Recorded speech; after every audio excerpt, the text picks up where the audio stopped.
Bonjour, merci d'être fidèle au rendez-vous. La nouvelle Chambre régionale des comptes, qui regroupe désormais l'Auvergne et Rhône-Alpes, est opérationnelle. Sa présidente, Catherine de Carsozon, est notre invitée cette semaine. Dans l'actualité de ces derniers jours, les chiffres records de la Derli, la visite d'Arnaud Montebourg chez Courbis, d'Imotrans qui se renforce en Chine, Hop, la nouvelle compagnie d'Air France qui se pose à Lyon, et puis nous découvrirons la nouvelle unité de production de Martinez. Cocorico pour la Derli, qui a bouclé une année 2012 record. L'Agence pour le développement économique de la région lyonnaise a accompagné l'implantation de 71 entreprises dans l'agglomération l'an dernier. 71 entreprises qui vont générer plus de 1850 emplois d'ici à 3 ans, avec près d'une vingtaine de centres de décision et 7 centres de recherche et développement. Par secteur, Jacques de Chilly, le directeur de la Derli, souligne que plus d'une implantation sur 2 concerne les écotechnologies et les sciences de la vie et que les 2 tiers des entreprises installées sont à capitaux étrangers. Journée lyonnaise pour le ministre du redressement productif. Ce lundi, Arnaud Montebourg a signé un contrat de filière avec les professionnels de la chimie et visité Courbis à Miribel, une entreprise du secteur de la plasturgie. Direction Miribel, Félix Thomen. Très belle entreprise. Dans un beau fleuron. Un beau fleuron. Ouais. Suivez-moi, pardon. Arnaud Montebourg en visite dans la région. Aujourd'hui, le ministre du redressement productif avait sorti son costume de VRP. But de la manœuvre, promouvoir et valoriser la filière chimie et matériaux. Made in France, bien entendu. Et là, vous faites vos moules. On fait tout nous-mêmes. Ici. Et les secteurs qui embauchent. Et donc, je lance un appel à la jeunesse. Nous en cherchons dans le nucléaire, nous en cherchons dans l'aéronautique, nous en cherchons dans la plasturgie, nous en cherchons dans de très nombreux métiers. Et donc, je crois que le gouvernement a le soin de convaincre les familles qu'il y a des métiers formidables dans l'industrie. Parmi les bons élèves, le groupe Courbis qui est leader en France dans la transformation des matières plastiques. La société regroupe 10 PME, emploie 250 personnes, dont 24 ici à Miribel, et a même une charte de non-délocalisation. Pourtant, le groupe peine à recruter. Il y a du monde sur le marché qui connaît ce métier-là, mais c'est vrai que dans les jeunes générations ne sont pas attirés parce que je crois, pour en avoir parlé avec eux, souvent ils pensent que la plasturgie est un métier bruyant, sale, salissant, rude, mais c'est plus du tout ça. C'est des machines automatisées, on pianote sur des ordinateurs pour faire marcher la machine. Avis aux intéressés donc, même en période de crise, certaines filières recrutent. En France, l'industrie chimique représente 400 000 emplois. Transport, d'Imotrans passe la vitesse supérieure à l'international avec une implantation à Pékin, ce qui lui permet de disposer de 4 antennes en Chine avec une croissance de 8% l'an dernier. L'activité du groupe de Salvatore Alaimo atteint les 110 millions d'euros. Et hop, la nouvelle compagnie d'Air France, regroupement d'airliners, Brit Air et Régional, se pose à Lyon et affiche de belles ambitions. Bertrand Frachon. Hop se pose à Saint-Exupéry. Hop, c'est le nom de la nouvelle compagnie créée par Air France pour concurrencer les low cost. À partir du 31 mars, elle proposera, grâce à une flotte de 98 avions, des vols quotidiens, notamment au départ de Lyon, à des tarifs très étudiés. Nous allons, au départ de Lyon, couvrir 32 destinations.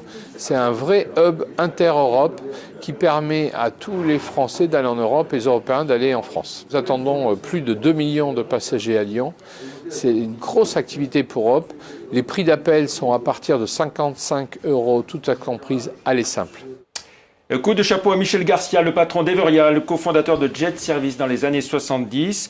Il a décroché le titre d'autodidacte de l'année pour la 21e édition de la victoire des autodidactes. Autre autodidacte en pleine action, Pierre Martinet, alias le traiteur intraitable, le spécialiste des salades traiteurs qui a commencé à Jugerieux dans l'Ain, puis sur les marchés à Villeurbanne, avant d'industrialiser sa production de salades traiteurs, se diversifie aujourd'hui dans les smoothies et les thés énergisants, avec à la clé d'importants investissements et une nouvelle unité de production dans le Nord-Isère, à proximité de Saint-Quentin-Fallavier. Sur ces derniers développements, les explications de Pierre Martinet. Une gamme de jus, oui, donc on a complété notre gamme de green tea avec un green tea cassis framboise qui complète le cranberry, qui complète aussi le green tea grenade. C'est sans sucre ajouté, c'est sans conservateur, sans arôme. C'est un produit dans la naturalité telle qu'on peut l'attendre aujourd'hui. Alors nous lançons le gazpacho. Alors ça, c'est une question qui est en collaboration avec nos équipes d'Espagne. Donc nous avons lancé le gazpacho et dans la pure tradition avec nos Espagnols là-bas sur place. Et il est vrai que notre gamme de boissons, notre gamme de boissons qu'il soit smoothie, qu'il soit green tea ou qu'il soit gazpacho, sont des produits qui ont une conservation, puisque le flash de pasteurisation couleur d'honneur permet de conserver les bonnes couleurs, les bonnes odeurs, le bon goût. Hein, donc tout est fait dans la culinarité française et que l'on veut développer, oui, sur le point de vue mondial. Oui. Voilà, on retrouve à présent notre invitée, Catherine de Kersozon, bonjour. Bonjour. Vous présidez donc la Chambre régionale des comptes Auvergne-Rhône-Alpes, qui est opérationnelle depuis avril dernier, né du rapprochement de la Chambre régionale d'Auvergne et de la Chambre Rhône-Alpes. Vous avez fait votre entrée solennelle hier en présence de Didier Migaud, le premier président de la Cour des comptes. Alors, il vous manque encore quelques magistrats. Les Auvergnats ont du mal à venir jusqu'à Lyon ? En effet, la Chambre d'Auvergne, qui était composée de 31 personnes, magistrats et assistants, et également personnel administratif. Sur ces 31 personnes, seules 6 sont venues à Lyon. Et donc, les autres ont trouvé à se reclasser dans d'autres administrations, dans d'autres chambres régionales des comptes. Et il nous faut, à Lyon, compléter notre effectif. Donc ça va être fait dans les prochains mois Ça va être fait dans les prochains mois. Hier, nous installions une jeune femme directrice d'hôpital, donc, qui vient à la Chambre régionale pour un détachement de 3 ans. Et nous allons, dans les prochains mois, recruter des collègues venus de l'École nationale d'administration ou d'autres horizons. Voilà, alors on fête les 30 ans des chambres régionales des comptes, nées de la décentralisation aussi, on va dire. Votre mission principale, donc la juridiction financière des collectivités locales et des établissements publics, locaux et nationaux, présents sur le territoire. Donc notre mission pour ce qui concerne le secteur public local, collectivités locales, établissements publics locaux, SEM, associations financées par des collectivités locales, consiste à examiner à la fois la régularité et la qualité des gestions de ces organismes et de rendre compte de ces travaux qui résultent du contrôle indépendant effectué par des magistrats et des assistants de vérification. Au total, donc c'est 1800 et quelques entités que vous contrôlez sur ce territoire voilà, 1867 exactement, entités qui représentent une masse financière de budget de l'ordre de 33 milliards d'euros pour ce très important ressort correspondant à la région Auvergne et à la région Rhône-Alpes, c'est-à-dire 12 départements.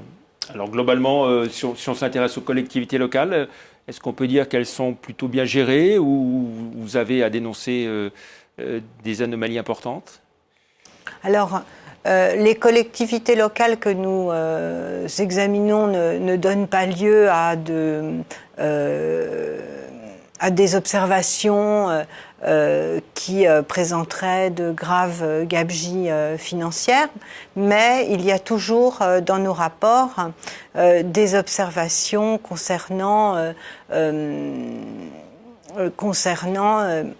la situation financière des collectivités locales. Certaines ont des difficultés, je dirais, pour... endettement trop fort parfois Voilà, on se retrouve face parfois à un endettement trop fort.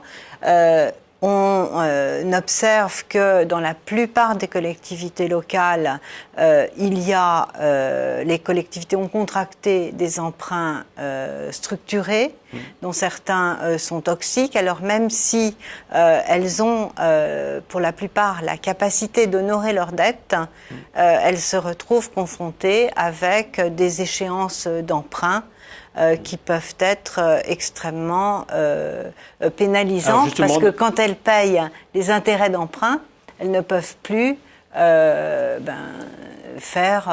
consacrer cet argent à des investissements. Alors justement, dans ce cas précis, qu'est-ce que vous leur dites ? Renégocier ces emprunts toxiques Alors, on leur dit, on leur a beaucoup dit que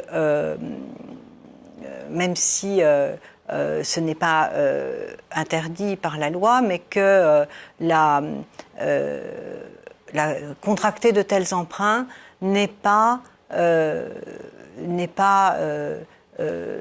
conforme à la nature publique des recettes des collectivités locales, puisque dans les formules de ces emprunts comportent un aspect spéculatif. C'est plus pour le futur, vous leur dites attention, ne refaites pas les mêmes erreurs. Alors l'autre sujet maintenant, on leur dit ce que le Conseil de normalisation des comptes publics a dit, eh bien, il faut provisionner.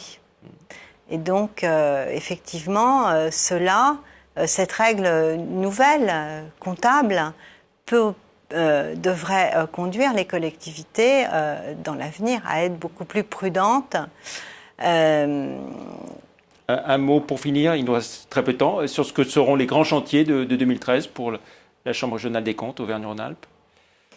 Le gros enjeu pour la Chambre, c'est d'abord de contrôler bien les collectivités d'Auvergne, de ne pas négliger l'Auvergne, dans la mesure où nous nous sommes éloignés du territoire auvergnat. Et les grands enjeux, je crois que c'est un enjeu pour l'ensemble des chambres régionales des comptes. Nous sommes dans un contexte de grave crise de nos finances publiques et l'effort qui doit être fait non seulement sur les finances publiques de l'État, mais également sur les finances sociales et les finances des collectivités locales. Avec un premier rapport sur les finances des collectivités locales qui sortira cet automne. Qui sortira en septembre 2013. Voilà. Premier rapport sur les finances publiques locales, donc sous l'égide de la Cour des comptes. Et puis avant septembre, la semaine prochaine, le rapport annuel de la Cour des comptes. Est-ce qu'il y aura des dossiers rhône-alpins et auvergnats? Alors, il y a en effet des insertions auxquelles la Chambre régionale des comptes d'Auvergne-Rhône-Alpes a contribué et que nous pourrons présenter le moment venu. Voilà, eh bien, on suivra ça bien sûr. Et puis il y a eu les rapports d'observation cette année sur le COFIL, sur la CPL, sur OM-Lyon. Rien de particulier à signaler, si? Écoutez, ces rapports sont en ligne sur le site internet de la Chambre, comme notre rapport d'activité que nous avons rendu public hier. Donc voilà, un effort de grande transparence de la part de la Chambre régionale des comptes. Voilà, c'est très important d'informer le citoyen. Très bien. Merci beaucoup, Catherine de Kersozon. La semaine prochaine, nous serons au cœur du Mondial des métiers pour un prochain Lyon Décideur. Merci, au revoir.